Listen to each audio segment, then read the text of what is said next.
কলকাতার কলুটোলায় এমন একটা ঘর আছে যেখানে দিনের বেলাতেও সূর্যের আলো ঢুকতে ভয় পায়। আমি যখন সেই ঘরের দেওয়ালটা প্রথমবার খুললাম, ভেতর থেকে শুধু হাড় বেরোয়নি, বেরিয়ে এসেছিল এমন একটা অভিশাপ যা গত ৬০ বছর ধরে কারো রক্তের জন্য অপেক্ষা করছিল। আপনি কি তৈরি তো আজকের রাতটা জেগে কাটাতে? নমস্কার বন্ধুরা, আপনাদের নিশি কথা চ্যানেলে আপনাদেরকে আবারও স্বাগতম। আমি প্রীতম আপনাদেরকে অডিও মাধ্যমে আজকের আবার একটা ভূতের গল্প শোনাব। যদিও দাও ভুল ত্রুটি হয়ে যায় ক্ষমা করবেন। তো চলুন শুরু করা যাক। আর দেরি না করে তাহলে হেডফোন লাগিয়ে লাইট অফ করে হারিয়ে যান গল্পের মধ্যে। এটা ৩টে বন্ধুর গল্প। ৩টে বন্ধু হচ্ছে সায়ন, শান্ত চিন্তাশীল; অয়ন, সাহসী ও যুক্তিবাদী; এবং অভি, ভীতু কিন্তু রসিক। তারা ৩জনই উত্তর কলকাতার এক নামী কলেজ থেকে পাস আউট। অয়ন একটি নামী স্কুলে শিক্ষকতা চাকরি পেয়েছে, অভি একটি মাল্টিন্যাশনাল কোম্পানিতে, এবং সায়ন ফ্রিল্যান্সিং করছে। সায়ন অনেক কষ্টে কলুটোলায় ওই ভাড়া বাড়িটি পায়। প্রথম দিন ৩ বন্ধু মিলে বাড়িটি পরিষ্কার করতে যায়।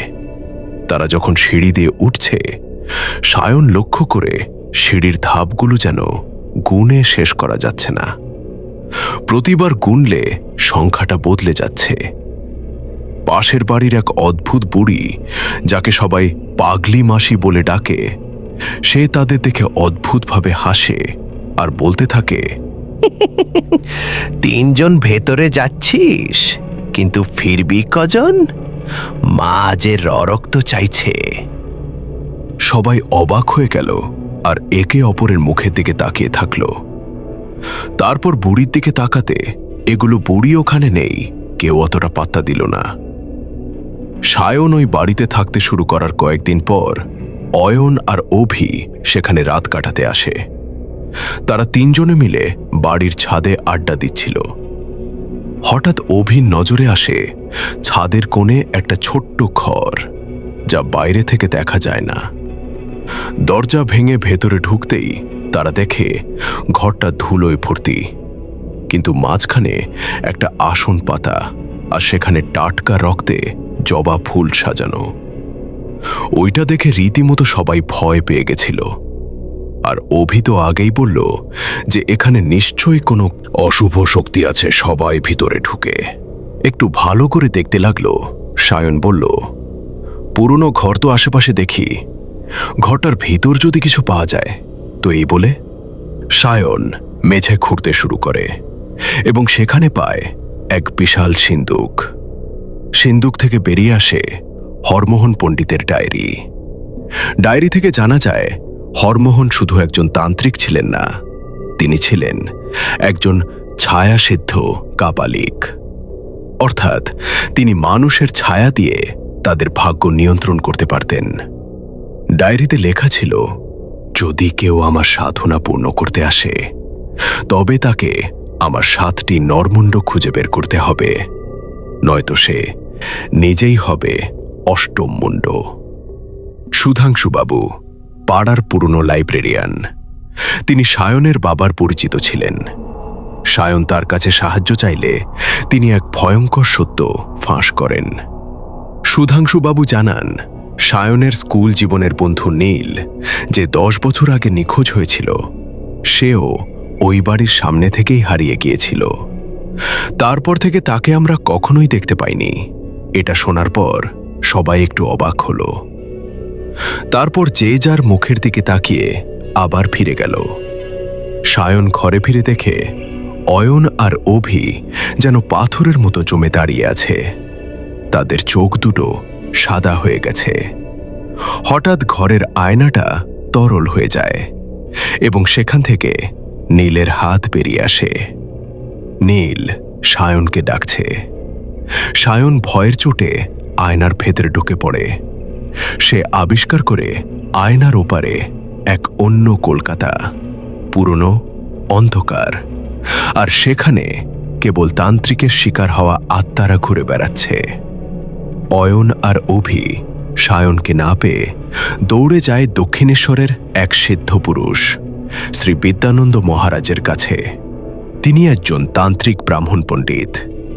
মহারাজ যখন কলুটুলার বাড়িতে ঢোকেন তখন পুরো বাড়িটা ভূমিকম্পের মতো কাঁপতে শুরু করে। তিনি বুঝতে পারেন হরমোহন পণ্ডিত সায়নকে ব্যবহার করে নরক থেকে ফিরে আসতে চাইছে। ঘরের মেঝে থেকে পচে যাওয়া হাড় আর কঙ্কাল বেরিয়ে আসতে থাকে। হরমোহনের ছায়া সায়নের পিঠের ওপর দাঁড়িয়ে রীতমশাই তার রুদ্রাক্ষের মালা দিয়ে একটা গণ্ডি কাটেন এবং চিতার আগুন দিয়ে আহুতি দিতে শুরু করেন। লড়াই শুরু হয়, মন্ত্রের লড়াই। সায়নের কণ্ঠস্থরে চিৎকার করে বলতে থাকে, এই জমি জমি আমার, এই রক্ত আমার। পণ্ডিত মশাই তখন সুধাংশুবাবুর দেওয়া এক পবিত্র খড়গ দিয়ে ওই আয়নাটা মাঝখান থেকে দু টুকরো করে দেন। এক তীব্র আলোয় পুরো বাড়িটা আলোকিত হয়ে ওঠে। সব শান্ত হওয়ার পর সায়নকে উদ্ধার করা হয়, কিন্তু সেটা স্মৃতি হারিয়ে ফেলেছে। সে নীলকে মনে করতে পারছে না, এমনকি ডায়েরিটার কথা ও তার মনে নেই। অয়ন আর অভি বাড়িটা সিল করে দেয়। তারা ভেবেছিল সব শেষ, কিন্তু গল্পের শেষ দৃশ্য দেখা যায় সুধাংশুবাবু তার লাইব্রেরিতে বসে সেই ডায়েরিটা পড়ছেন।